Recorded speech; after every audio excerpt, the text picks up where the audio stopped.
조선 최초의 신도시를 꿈꿨던 정조.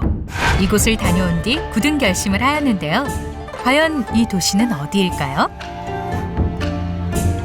정답은 바로 수원입니다. 1794년 정조는 수원의 화성 축성을 지시하는데요. 10년을 예상했던 공사가 2년 9개월 만에 끝날 정도로 당대의 모든 기술이 집약된 성곽이었습니다. 하지만 1950년 일어난 6.25 전쟁으로 제 모습을 잃고 마는데요. 수원화성은 전쟁의 참화를 겪습니다. 대부분의 목조 건축이 사라지는데 그 중에서도 장안문과 창룡문이 사라지게 되죠. 그리고 성벽의 상당수가 그때 당시에 파괴가 됩니다. 어떻게 옛 모습대로 복원할 수 있었을까요? 그 비밀이 바로 이 책에 있다는데요.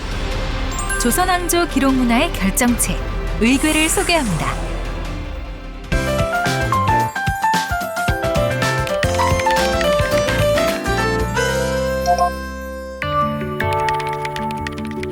훗날의 일을 짐작이라도 했던 것일까요? 의궤에는 공사의 착공부터 완공에 이르는 모든 과정이 자세히 기록돼 있습니다. 건축물의 도면, 축성 방식, 순서는 물론 당시 처음 고안된 건축 기계에 관한 상세 설명과 사용한 물품들의 수량, 단가까지 치밀하게 적혀 있는데요. 유네스코 쪽에서는 복원된 유적지에 대해서 엄격한 기준을 적용을 하는데 수원 화성은 화성 세계에 있었기 때문에 복원의 출처가 명확하게 되는 거죠. 역사 속으로 사라질 뻔한 문화재를 다시 살린 1등 공신, 화성 성역의궤에서 알 수 있듯 의궤는 다른 기록물과는 다르게 실용적인 목적도 컸습니다. 왜냐하면 예절을 중시하는 유교국가 조선에서 왕실행사 예법의 계승을 위해 의궤를 만들었기 때문입니다. 전통을 물려주기 위한 것이니 잘 따라할 수 있도록 실용적이어야겠죠. 그래서 조선시대 일반 국정 기록물과는 다른 의궤만의 특징이 있습니다. 글로만 설명하는 것이 아니라 세밀한 그림 자료를 함께 첨부했다는 것인데요. 덕분에 다양한 분야에서 역사의 한 장면을 재현할 수 있습니다. 1828년 효명세자가 어머니 순원왕후의 40세 생신 축하 잔치에서 최초로 선보인 창작무용. 조선 궁중무용에서 빼놓을 수 없는 예술가 효명세자가 직접 창작한 무용의 멋을 오늘날에도 느낄 수 있죠. 이렇듯 의궤 속 자세한 기록들 덕분에 당시 조선 문화의 저력을 확인할 수 있는데요. 체계적이고 아주 완벽하게 당시의 행사 모습을 재현한 이런 자료들은 그야말로 의궤가 가진 가장 독특한 점이다, 이렇게 설명할 수 있습니다. 전통 계승의식 덕분에 탄생한 독특한 기록물 의궤는 2007년 유네스코 세계기록유산에 등재됩니다.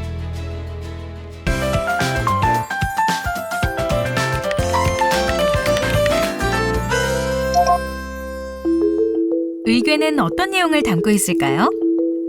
태조 때부터 편찬됐다고 알려진 의궤는 크게는 조선 왕조의 역사와 함께했고 작게는 왕실의 일생을 담고 있는데요. 왕족이 태어나 태를 보관하는 과정부터 왕세자 책봉, 즉위식, 혼례식, 장례식까지 왕실의 문화를 생생하게 보여주고 왕실에서 일어난 다양한 활동도 자세히 남겼습니다. 자세히 살펴보면 의궤는 행사와 관련된 각종 정보가 담긴 문서와 행사의 중요한 장면을 마치 사진처럼 그려넣은 시각자료 반차도, 행사에 사용한 물품이나 건물 등의 단면이나 설계도 등을 상세히 그린 도설로 구성됐는데요. 그래서 의궤를 보면 당시의 패션, 기술 등 생활상을 통해 조선의 전반적인 경제, 사회, 문화 특징을 알 수 있습니다. 의궤를 통해 조선 500년 역사의 진면목을 확인할 수 있다면 좋겠지만 조선 초기 의궤들은 임진왜란 당시 불타버렸는데요. 임진왜란 이후 제작된 의궤들은 잘 보관됐습니다. 어떻게 보관했기에 잘 남아있을까요? 바로 산간 지역에 사고를 설치하여 잘 보관했기 때문입니다. 일반 분상용 의궤는 관청과 지방의 사고에 나눠서 보관하고 왕을 위해 만든 어람용 의궤는 강화도 외교장각에 보관하였는데요.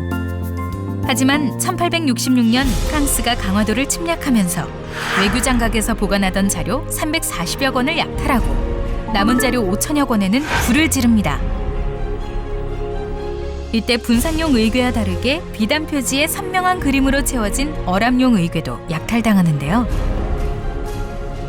세월이 흘러 프랑스 국립도서관에서 일하던 박병선 박사의 노력으로 창고 속 의궤들이 세상에 알려집니다.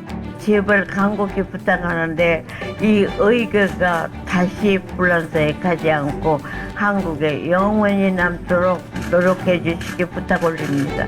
1993년 프랑스 미테랑 대통령이 방한할 때 휘경원 원서 도감의궤 한 권을 돌려받고 2011년 5년마다 대여한다는 조건으로 297권의 의궤가 145년 만에 한국으로 돌아왔는데요. 2011년은 일제강점기에 뺏겼던 의궤 158책도 돌려받은 역사적인 해였죠. 최근에 와서는 문화 콘텐츠로 활용하는 이런 사례가 상당히 많이 있습니다.